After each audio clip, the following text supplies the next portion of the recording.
For me, horror as a genre is about displacing a character or characters from a comfortable setting and placing them in a hazardous situation or environment. The Resident Evil series has always taken its brand of horror from those films where the protagonist is outmatched by an extreme situation. The advantage of doing this through the medium of video games allows the player to experience this horror firsthand. I could talk all day about the Resident Evil series, and I will cover them in other videos, but today I'm going to talk about the latest installment in the franchise and how it successfully pushes horror, Resident Evil 7. When most people think of horror, I imagine they think of gore, haunted houses, and Donald Trump in the White House. Pretty much what the movies have taught us. Day-to-day horror is not something most people need to face. Resident Evil 7 takes place in a fictional location in Louisiana, USA. You play as a man called Ethan who is searching for his estranged wife, whom of which he has been tipped off is in the area.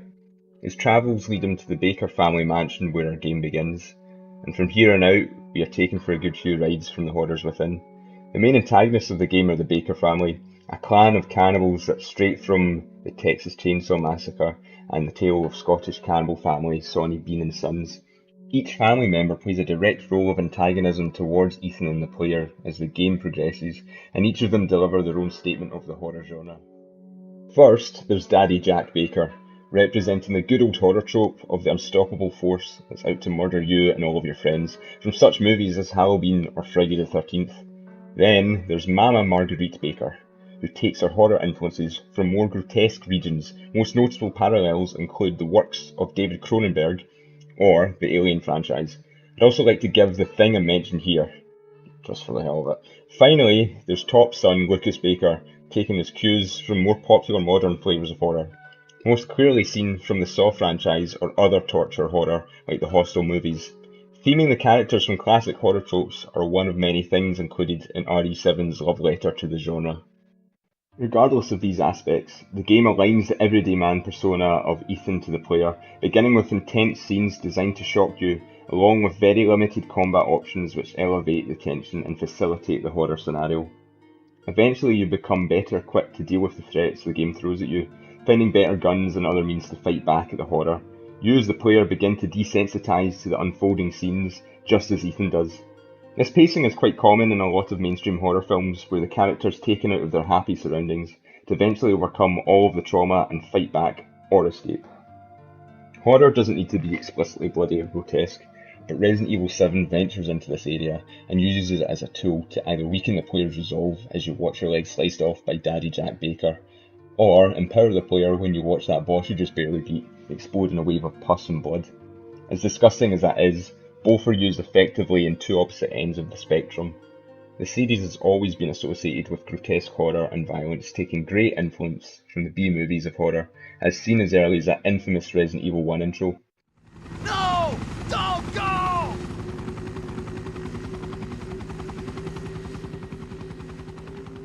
Yeah, that one. But back then, the B-movie style was due in part to financial limitations and time constraints.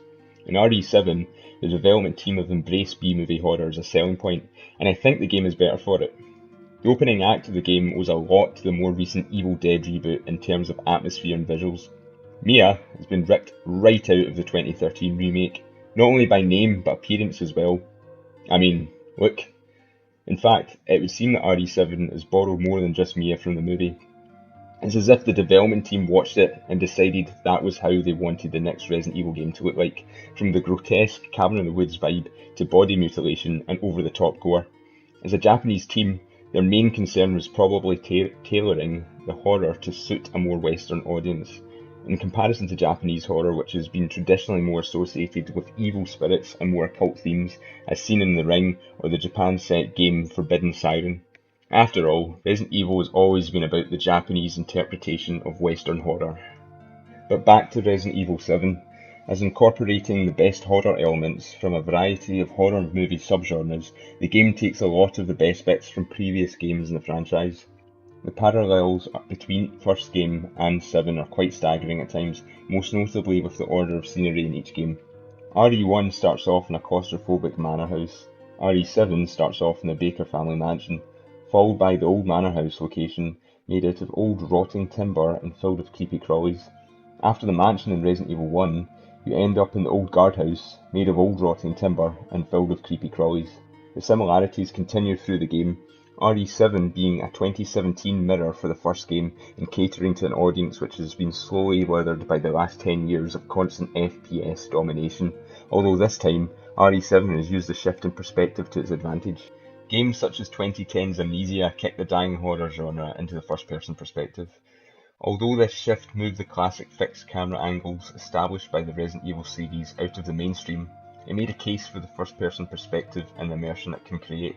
RE7 has taken the elements that pushed horror in Amnesia and added the classic Resident Evil elements, such as the puzzle-like level design and means of empowering the player with weapons to fight back the seemingly unstoppable Baker family.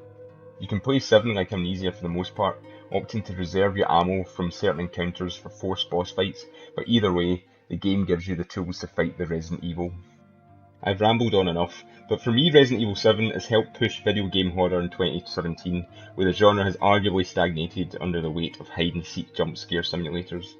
With this reimagining for the franchise, I can only hope more developers can take influence from what the team have tried to do here by revisiting what made the original game the successful horror title it was, by learning from previous entry mistakes of bigger set pieces being better, taking what works in the industry today, and applying what they know to make the horror resident again.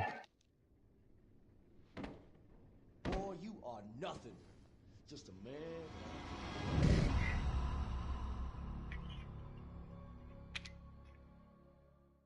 Thanks for watching. If you haven't played Resident Evil 7, go and play it please, because it's really, really good. I probably rambled on in this more than I meant to, and probably didn't make some sense, but I just wanted to make clear that I think this is only good for the franchise and good for horror gaming as a whole. So yeah, thanks.